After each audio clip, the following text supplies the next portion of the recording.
최근 부산대학교 병원 응급실에서 60대 남성이 불을 질러 환자와 의료진이 급히 대피하는 소동이 발생했습니다. 지난달 15일에는 경기도 용인의 한 종합병원 응급실에서 70대 남성이 의사의 목을 흉기로 찌르는 사건이 일어나기도 했는데요. 응급실 범죄에 의료계의 고민이 깊어가고 있습니다.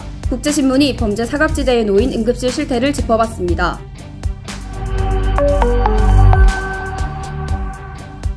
지난달 24일 오후 9시 45분께 60대 남성 A씨가 페트병이 담긴 2리터의 휘발유를 자신의 몸과 바닥에 쏟아붓습니다. A씨가 라이터를 꺼내 불을 붙이자 응급실 내부로 순식간에 불길이 번집니다. A씨는 방화에 앞서 아내의 진료가 늦어진다고 항의한 것으로 전해졌습니다. 신고를 받고 출동한 경찰이 A씨를 귀가 조치시키자 불만을 품고 3시간여 만에 돌아와 불을 지른 것으로 보입니다.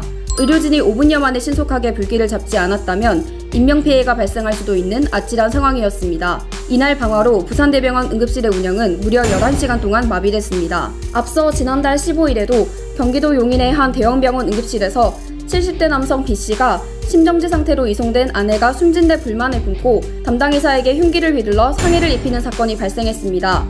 2020년 8월에도 부산 북구의 한 정신건강의학과 의원에서 50대 남성이 의사에게 불만을 품고 흉기를 휘둘러 살해하는 사건이 벌어지기도 했는데요. 경찰에 접수된 응급실 범죄는 2009년 42건에서 2018년 490건으로 10년 새 11.7배 증가했습니다. 의협신문이 지난 6월 28일부터 실시한 응급실 폭력 관련 긴급 설문조사에 따르면 응답자 중 78.1%가 최근 1년 이내에 환자나 보호자로부터 폭언 또는 폭행을 당한 경험이 있다고 답했습니다. 그 환자들을 포기를 하고 대피를 해야 되는 상황이 벌어질 수 있으니까요. 그러면 사실은 굉장히 큰 문제가 생길 수가 있습니다. 반사회적인 범죄거든요.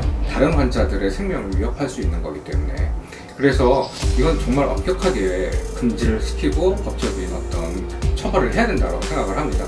이번 일도 사실은 방화하기 3시간 전에 이미 한번 응급실을 뒤집고 난동을 부렸었는데 경찰이 출동해서는 잘 달래가지고 귀가시켰던 거거든요. 그런데 그렇지 않고 엄격하게 법적인 집행을 했었다면 방화 사건은 벌어지지 않았겠죠. 2018년 12월 환자가 휘두른 흉기에 임세원 교수가 숨진 사건을 계기로 의료인 폭행 시 가중처벌하는 이른바 임세원법이 제정되기도 했는데요. 의료계에서는 실효성에 대한 의문을 제기합니다. 보안시설, 인력배치 의무화 규정 역시 소규모 병의원은 사각지대에 놓여 있다고 주장합니다. 작은 규모의 중소병원이나 의원급은 사실 상주하는 보안 인력을 준다라고 하는 건 불가능하거든요. 인건비라든지 여러 가지 문제가 있으니까요. 그러니까 사실은 그거에서부터 사각지대가 생기는 겁니다. 두 번째는 아까 말씀드렸던 반의사 불벌 조항이 없어져야 되겠다는 하는 점입니다.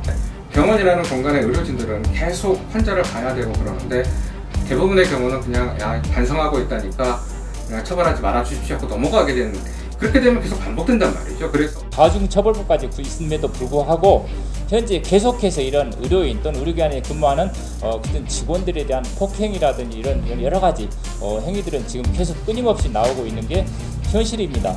국가에서 전적으로 100% 책임을 지고 여기에 대한 어떤 재정이라든지 각종 지원책을 만들어야 될 시점이 온 것 같습니다.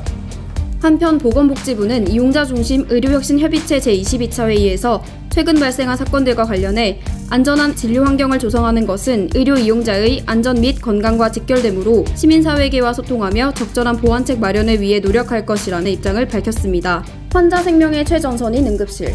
의료진은 물론 환자의 생명 보호를 위해 실효성 있는 대책이 필요해 보입니다. 국제신문이 전해드렸습니다.